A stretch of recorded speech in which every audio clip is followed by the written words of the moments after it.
السلام عليكم. وفينا بلاد. اليوم غادي نهضروا على الاسماء العائليه المغربيه اللي كتبدا بابو. مثلا ابو ابراهيم ماشي بو ابراهيم. تفهمنا؟ وتبع معي الله يرضي عليك. في البدايه عندنا ابو ابراهيم، ابو البقاء، ابو الجيد، ابو جباره، ابو جبل، ابو حمزه، ابو خضره، ابو زيد، ابو زيدان. نزيدك ابو الشاعر، ابو شليح، ابو شانب، ابو صقر، ابو ضيف، ابو عرايس، ابو عريف، ابو قطاطي.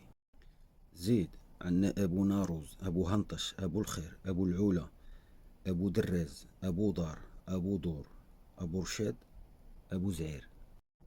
وفي الأخير أن أبو سالم، أبو سعيدة، أبو شارب، أبو شكيوة، أبو طالب، أبو طوالة، أبو عاصي، أبو غرارة، أبو غزالة، أبو ليلى، أبو وافية.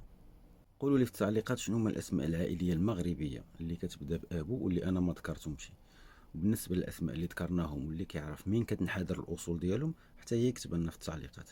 وما تنساوش تبارطاجيو الفيديو مع العائلة ديالكم ولا الأصدقاء ديالكم اللي كيبدا الأصل ديالهم بأبو. هادشي اللي كاين. تهلا.